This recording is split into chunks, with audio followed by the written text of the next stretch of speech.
So as you can see, Lewis in centered here, and they are spraying black in the basement. It's kind of cool because the homeowner, trying to save some money just in general, he actually did a thing where he covered everything already. So the floor was covered, wall was covered, furniture's covered. Everything that we needed to do, he did it, so that way all we had to do is show up and paint to save some money.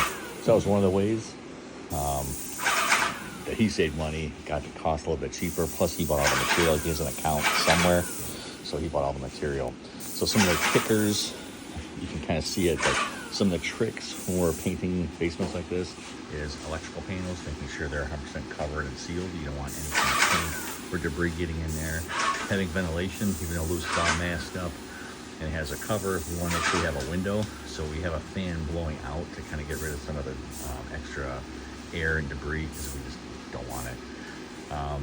Furnaces, this customer, actually we're painting the furnace, this part of it, but where the filter is, we got to cover it, and so we're just going to paint around like a heat brush.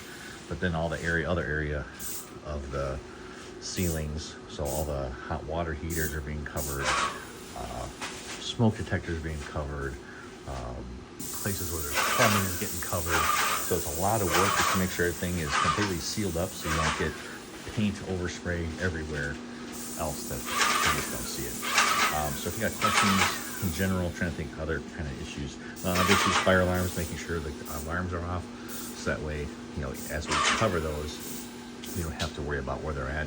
Lights in general, he's taken pretty much anywhere where there's a light, he took the light out, so that we didn't have to worry about painting that, and the customer's going to do them by hand. And then sometimes if newer construction, where these pipes are, it has a lot of oils and stuff on there, so we have to clean them before we do anything, so that can be an issue also.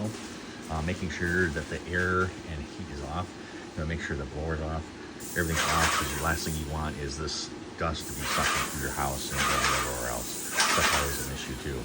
And then for our guys, if they get covered, having a respirator so not sucking everything in. Again, covering everything. I can't emphasize enough how much masking you need to do. And those are the big ones. Making sure everything's covered. Having filtration, white paint. Oh, here's another one. So for ceilings like this, some of these OSB ones, depending on the year it was made, sometimes you put paint on these, they can expand and start flaking apart like press board. We can't guarantee it's not going to happen, so it could happen after you paint this with black or any kind of paint. Honestly, it could start delaminating, you start getting it, so it'll start coming apart. So it's something that could happen, and really there's nothing we can do to stop that. But just kind of an FYI or anything else. If you got questions in general about painting ceiling black, you can see Lewis showing him how it's done, getting it in there. If you got questions in general, let us know. Love to see how we can help you. Love the place you're in. Painting black, you know, heck, if you want to try white, I love to get a ceiling doing white. Never seem to quite have a white one, but I think that'd be a fun one to do. We'll talk to you soon.